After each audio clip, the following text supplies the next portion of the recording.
Topic is congestion control. What is this photo illustrating? Traffic jam, correct. But more than that. There's a bicycle lost there somewhere, but that's not the topic.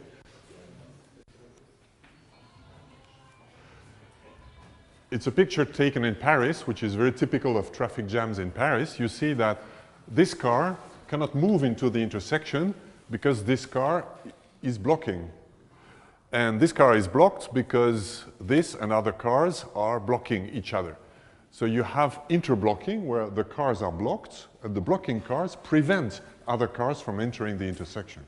In a Swiss intersection, in principle, if you can't enter, you don't. If you're not sure, you can leave. So, but in a Parisian, it's different.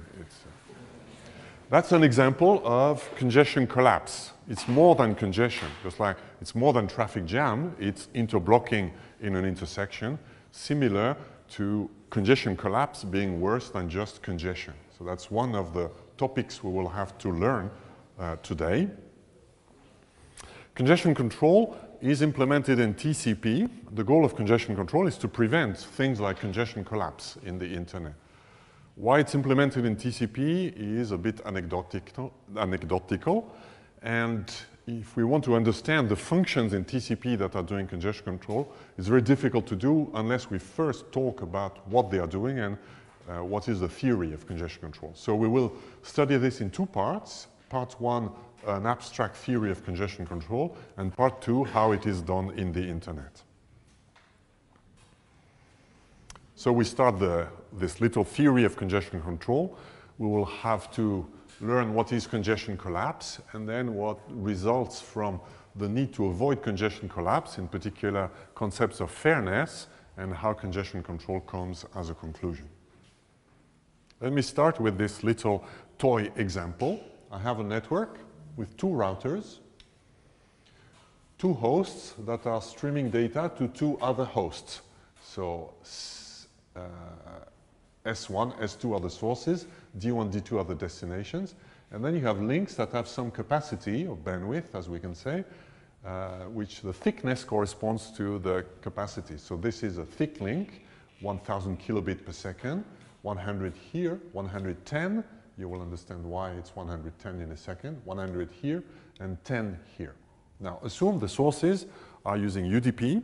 They stream data as fast as they can to the destinations. What will happen, for example, is C1 will send at 100 kilobit per second, C2 at 1000, and the output is much less than the sum of the two input rates. So there will be losses. We assume that we have a perfectly fair scheduler in the router, which is approximated by first in, first out queue with drop tail. Drop tail means if the queue is full, whatever is the last to arrive is dropped. You drop towards the tail. So there will be losses. And we can assume as a first approximation that the losses are proportional to the traffic that is submitted. For example, if there is 10% loss here, then you lose 10% of this and 10% of that, which is what you would expect in form of fairness. Okay, with these assumptions, how much will S1 be able to send to D1?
5 more seconds. And I close the poll. I'm closing now.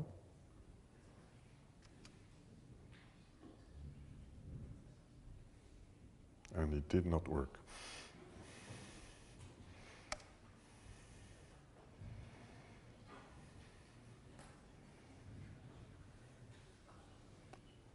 Okay, this is best effort polling. Let's try again. You can click again.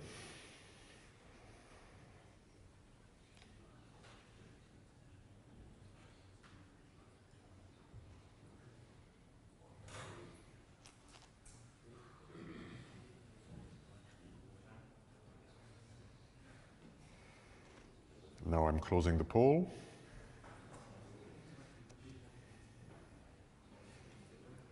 And the majority gives 10. Let's see where the correct answer is. 10 is the correct answer.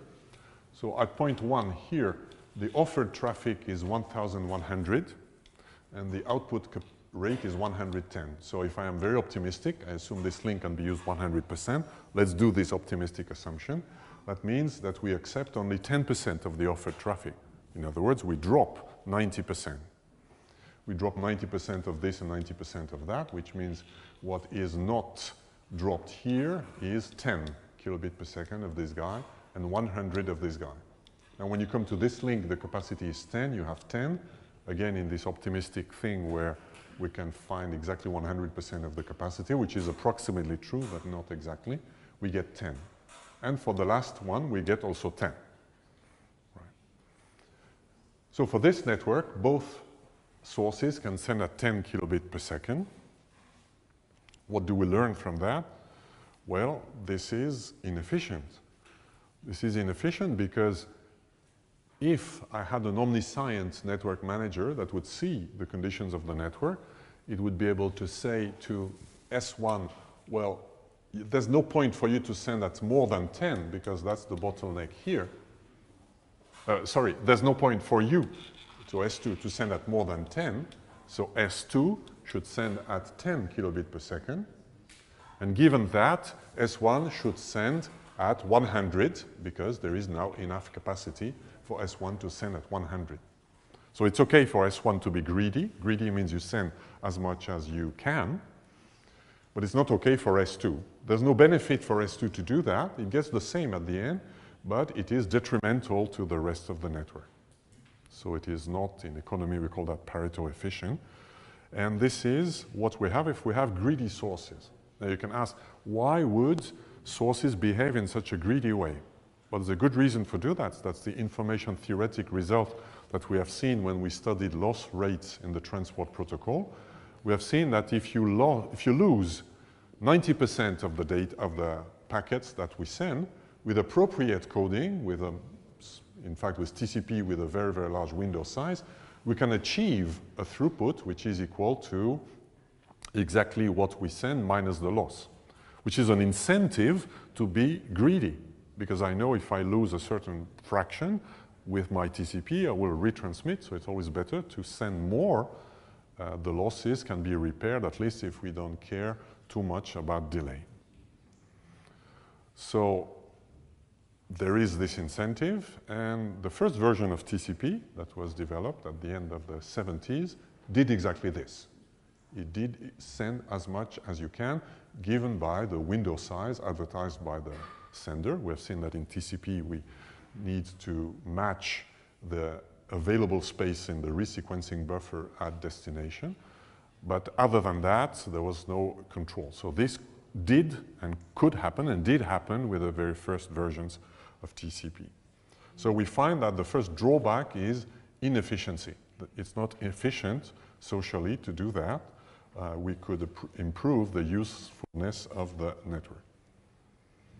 But it can be worse. Let's analyze this example here, where things can get worse if we have cycles of dependencies. Cycles of dependencies means what I do in one node can affect another node, that can affect another node, and this graph of dependencies may have loops. Doesn't mean that there are loops in the path. If there are loops in the path, the TTL will kill the packet.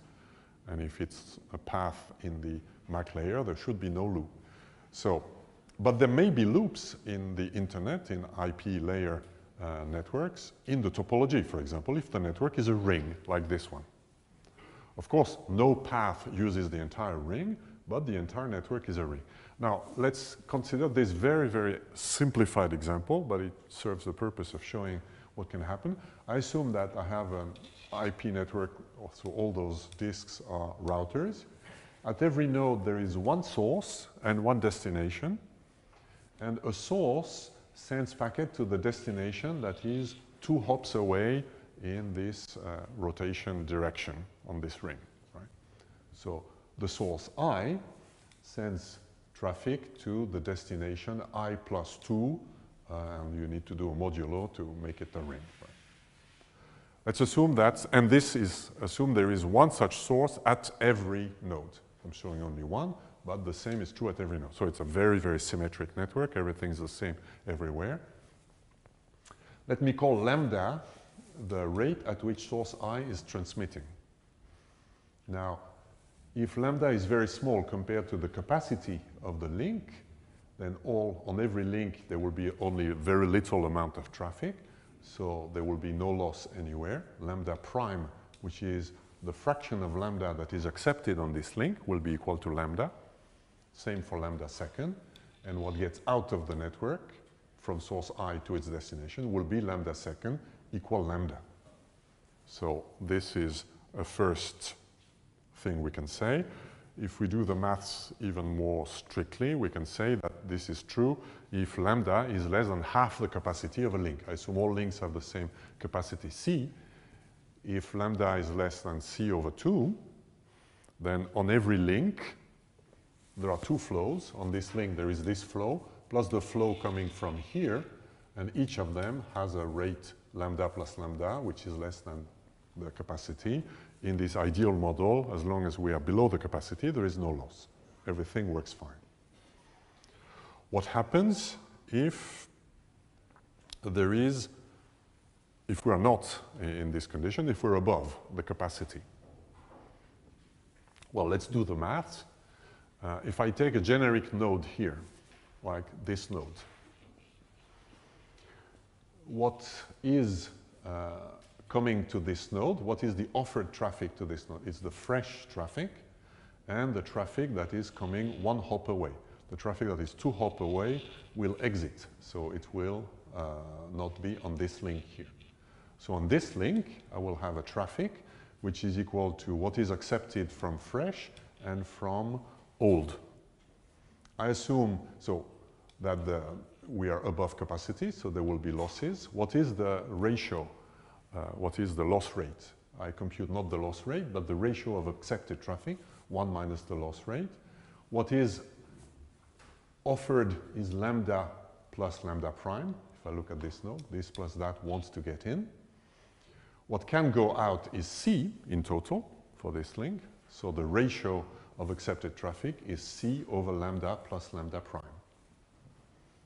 Therefore, what gets accepted of this, which is also lambda prime by symmetry, is the same as this. So lambda prime is equal to lambda multiplied by the acceptance ratio, which is C over lambda plus lambda prime. So this is the formula for lambda prime. And for lambda second, the same. If I do this, all the nodes are the same.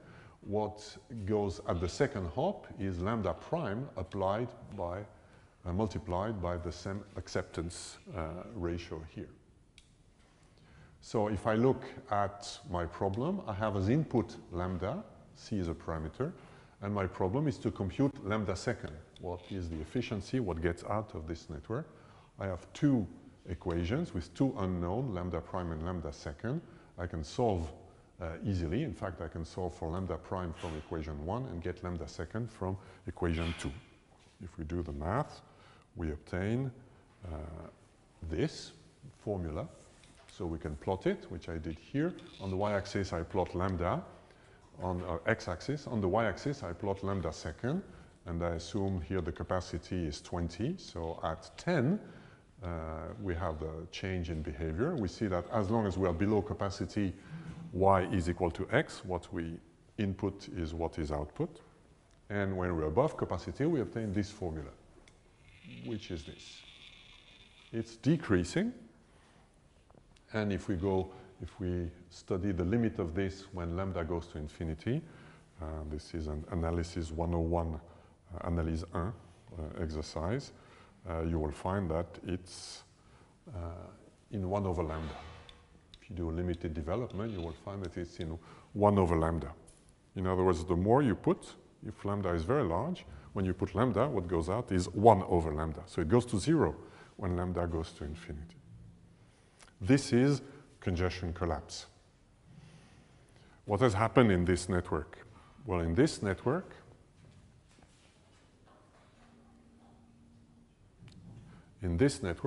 when lambda is very high, what happens? You are fresh traffic.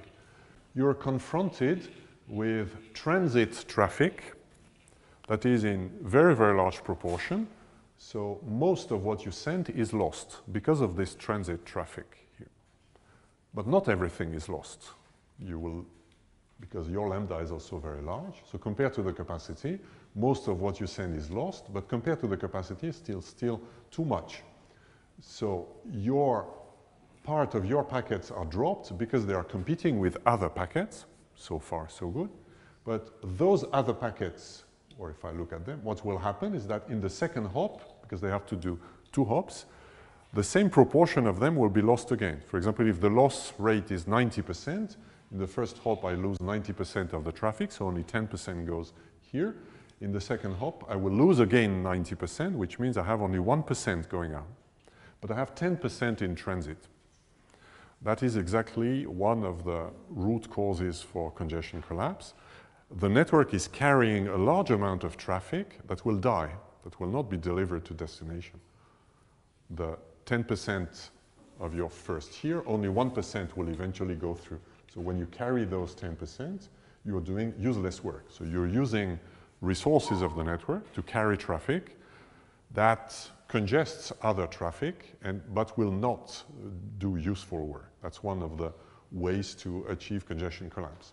Similar to the traffic jam in Paris, where you had cars that entered the intersection, because when they enter the intersection, they prevent other cars from entering, but they themselves cannot get out. So it was not useful for them to enter, and it was useless for the others. That's always the same symptom. You have similar things in processing system, in computers. If you accept a job that creates some work, for example, you accept, you're a web server, you accept a request from someone, but you're very busy, it takes you a large amount of time to process the request, and because it takes so much time, most users, when it takes too much time, they give up, so they close the window, but the server is still doing the work.